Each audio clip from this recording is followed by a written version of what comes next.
महाराष्ट्र विधानसभा चुनाव के लिए कांग्रेस ने शनिवार को दूसरी लिस्ट जारी की। इस लिस्ट में 23 नाम शामिल हैं। पहली लिस्ट में कांग्रेस ने 48 नामों का ऐलान किया था। कांग्रेस पार्टी ने अब तक 71 उम्मीदवार का ऐलान कांग्रेस कर चुकी है।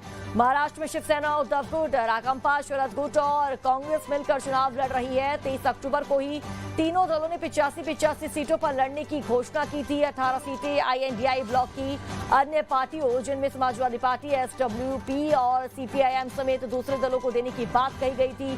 कांग्रेस ने 24 अक्टूबर को 48 उम्मीदवारों की पहली सूची जारी की थी। इसमें पार्टी ने नागपुर दक्षिण पश्चिम से डिप्टी CM देवेंद्र फडणवीस के खिलाफ प्रफुल्ल गुर्दे को उम्मीदवार बनाया। कांग्रेस की पहली लिस्ट में 5 महिला प्रत्याशियों को टिकट दिया गया। 5 ST और 3 SC उम्मीदवारों का भी ऐलान किया।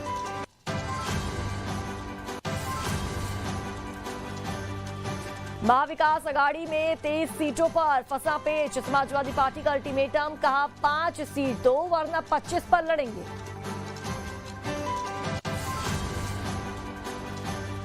शिवसेना उद्धव बाबा साहेब ठाकरे ने जारी की उम्मीदवारों की दूसरी सूची। 15 नामों का ऐलान किया। कांग्रेस के दावे वाली सीट पर भी उतारा प्रत्याशी।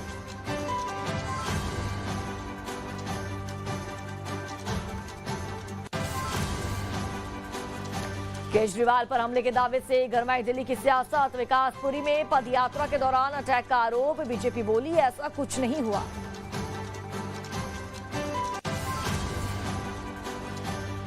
रांची में प्रचार के दौरान असम के CM हिमंता का दिखा अलग अंदाज। राजधानी की सड़कों पर पैदल उतरे मुख्यमंत्री। एक दुकान से पेटीज खरीद कर लिया आनंद।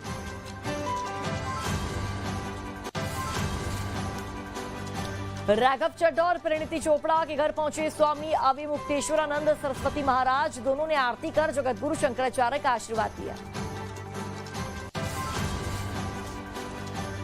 कांग्रेस महासचिव प्रियंका गांधी वाड्रा ने वायनाड के लोगों के नाम एक भावुक पत्र लिखा। चिट्ठी में उन्होंने वहां के लोगों के प्रति अपने अनुभव और सपनों को शेयर किया। प्रियंका गांधी वाड्रा ने केरल के वायनाड से चुनावी शुरुआत को लेकर ये पत्र लिखा है।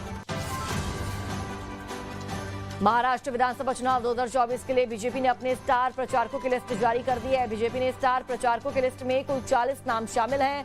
PM मोदी, JP नड्डा, राजनाथ सिंह, अमित शाह और नितिन गडकरी का नाम शामिल। लिस्ट में योगी आदित्यनाथ 6ठे नंबर पर है। इस लिस्ट में केंद्रीय मंत्रियों के बाद 8 राज्यों के मुख्यमंत्रियों का नाम है। महाराष्ट्र में PM मोदी दिवाली के बाद ताबड़तोड़ रैलियां करने की तैयारी में है।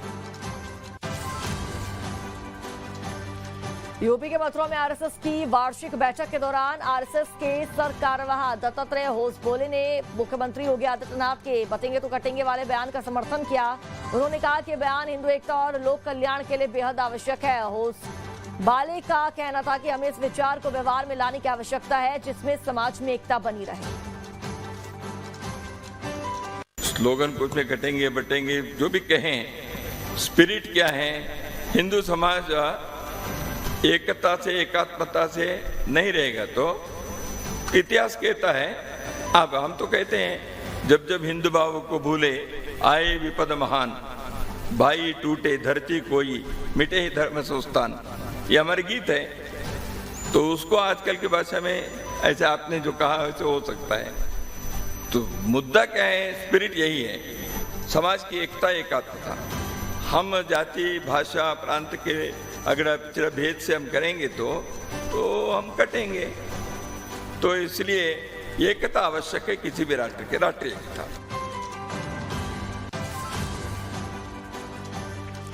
राष्ट्रपति द्रौपदी मुर्मू 2 दिवसीय छत्तीसगढ़ दौरे पर रही, जहां वो शनिवार को नवा रायपुर स्थित Pandit Deendayal Upadhyay memorial health science and Ayush university of Chhattisgarh के दीक्षांत समारोह में पहुंची। कार्यक्रम में राष्ट्रपति ने UG और PG के 25 स्टूडेंट्स को गोल्ड मेडल से सम्मानित किया। इससे पहले मुख्यमंत्री विष्णुदेव साय ने भी कार्यक्रम को संबोधित किया। आज जो छात्र छात्राएं अपनी दीक्षा पूरी कर रहे हैं उनसे मैं कहना चाहता हूं कि अपने ज्ञान और कौशल का उपयोग देश और समाज के हित में करते हुए अपने पेशे को एक नई ऊंचाई पर स्थापित करने के लिए हमेशा प्रयत्नरत रहें। ईश्वर ने आप लोगों का जीवन बचाने और संवारने की क्षमता दी है। मुझे उम्मीद है कि आप पूरी संवेदनशीलता के साथ मानवता की सेवा करेंगे। छत्तीसगढ़ में आज भी बहुत से ऐसे क्षेत्र हैं जहां पूरी तरह से चिकित्सा सेवाएं और सुविधाएं पहुंच नहीं पा रही हैं। ऐसे क्षेत्रों के लोगों को आप लोगों की बड़ी आवश्यकता है। मुझे 2 इंजीनियरिंग और 2 मेडिकल संस्थानों के विद्यार्थी को संबोधित करने का अवसर मिला। इस दौरान उनके आत्मविश्वास तथा जीवन में आगे बढ़ने की उनकी ललक को मैंने महसूस किया।